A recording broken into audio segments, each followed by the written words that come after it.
Hello everyone, and welcome back to another episode. In this video, I would like to go over what I consider to be the dangerous delusions of The Last Jedi and what it says about our culture and how close our society may be to collapse in some ways. And I know that sounds pretty grim, but let's look at it here. I kind of came across this when I saw a video by noted feminist author Camille Paglia, and she noted in her study of art throughout history that civilizations that are on the edge of collapse can often be detected in how their art changes. And what happens is the art kind of changes from depictions of robust masculinity to wan androgyny. And I have a video here of her talking about this that I'm just going to play right now. At Yale, graduate school, on androgyny. I've always been fascinated, attracted, to the subject of androgyny, and that's what the sexual persona is. I explored it in history, but the more I explored it, I realized that that historically, the movement toward androgyny occurs in late phases of culture. Okay, as a civilization is starting to unravel. Okay, and that you can find it again and again and again through history in the Greek art. Okay, you can see it happening. All of a sudden, okay, there's a kind of there's the sculptures of handsome nude young men athletes that used to be very robust. Okay, in the archaic period, suddenly begin to seem like wet noodles. Okay, toward the end. Okay, and that the people who live in such periods, a late phase of culture, whether it's the Hellenistic era, whether it's the Roman Empire, whether it's the Mauve decade of Oscar Wilde in the 1890s, whether it's Weimar Germany, people who live at such times, okay, feel that they're very sophisticated, they're very cosmopolitan, okay, homosexuality, heterosexuality, so what, anything goes, and so on. All right, but from the perspective of historical distance, okay, you can see that it's a culture that no longer believes in itself, okay, and then what you invariably get are people who are convinced of the power of heroic masculinity, okay, on the edges, whether they're the Vandals and the Huns, okay, or whether they're the barbarians of ISIS, okay, you see them, starting to mass on the outsides of the culture, and that's what we have right now.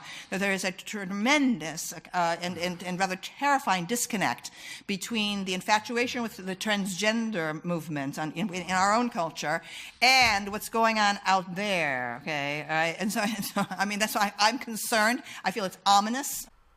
So the question to me is, why does this happen? And I think it's actually quite clear. When civilizations have had it really good for a long time, they well forget how they got there in the first place. And there is, an old saying that hard times create hard men create good times create weak men, and weak men create hard times. It's kind of a cycle of history. And in the art, this is why these things get reflected in the art. And so right now we're going through all these discussions or debates about androgyny, gay, straight, gender fluidity, etc. None of this is new. This has all happened in the past. And as Camille points out, this is what you can look into the later societies of Rome or Greece, and others as well, right before they collapse. When societies no longer believe in themselves, and they no longer believe in what might be called now toxic masculinity, there are always barbarians on the edges of your society who do very much believe in toxic masculinity, and they will re-educate you very fast. And I think this is really reflected now in the new Star Wars series. For example, in Rogue One, we have the character of Jyn Erso. And in it, I mean, there's more than a few scenes where she gets in these fights and just absolutely dominates. I mean, I believe Felicity Jones, the actress who plays the character, is only about 5'3", and this is actually just preposterous, even for a movie. And the same thing you can see in The Force Awakens with the character of Rey. Once again, I mean, she don't need no man, and she can fight off anybody with the best of them. But this is completely unrealistic, even for a science fiction film.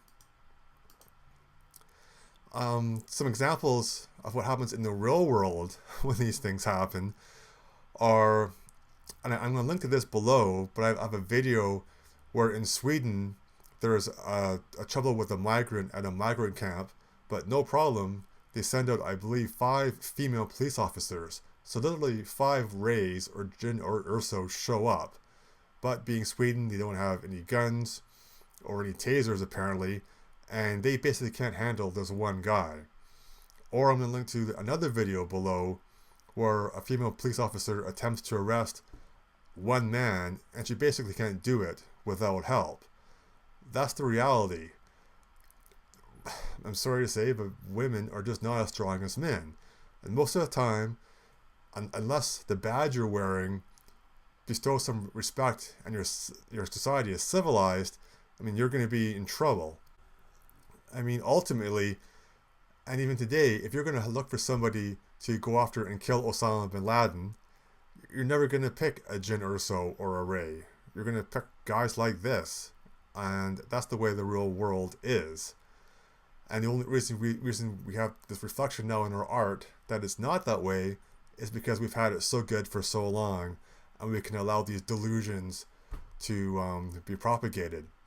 And that's also why I think I saw a poll a while ago that a substantial number of women now think that the idea that men are stronger than women is a social construct, and it's just utter nonsense. But the worst offender, though, in The Last Jedi, in my opinion, is Vice Admiral Holdo, a character I just can't stand. And to me, she's a prime example of the character that a self-loathing society creates. If you're really fighting a war, you're just not going to have a character like this. You can never find a character like this in history. If you're fighting a war, you're not going to be led by someone who looks like they might be teaching as a gender studies professor in some left-wing university. I mean, can you imagine a society that may perhaps has a real memory or just emerged from World War II creating such a character? And of course you can't, because it's absolutely ridiculous. Only a society that has had it for too good, too long, and has gone somewhat soft can allow for such delusions. If you're going to be fighting a real war, you're going to want a Patton or a U.S. Grant leading your armies. You're never going to have a Vice Admiral Holdo. And even in a fantasy movie or a science fiction fantasy movie, you're not going to have it. And I think that's another reason why these characters just don't come across. I think deep down people know that it's just a bunch of baloney. And especially the Jyn Erso character in Rogue One. I mean, she is seriously underwritten and just bland. And I think part of the reason for that is that deep down the writers just have nothing to base her on. There's just no characters, in history that are going to be like that. And in my opinion, I mean, compare these movies getting to a movie like The Adventures of Robin Hood with Errol Flynn and Olivia de Havilland. In that movie, masculine and feminine are very clear, and Errol Flynn is masculine, is the hero, and Olivia de Havilland is wonderful. And she is still a strong female character, but a strong female character does not mean beating up people who are twice your size. I mean, you use feminine wiles to get your way, and that's the way it was in that movie. That's the way it was in all like the sort of pulp fiction kind of detective stories in the 50s, 60s, and 70s. It's only now that we have this idea that you can be 100 pounds and just kick ass, and it's just not true. And I think this kind of signals, and I am concerned that this is kind of signaling or another indication that we're a civilization that's just kind of running out of gas right now, that we're able to hold such delusions. But what do you think? Do you agree that The Last Jedi is a prime example of dystopian art that signals the beginning of the end, like Camille Paglia says? Or am I maybe reading too much into this? Why or why not? I'd be interested to know what your thoughts are, so please leave your comments below. And other than that, that's it for now. So thank you for watching, and until next time.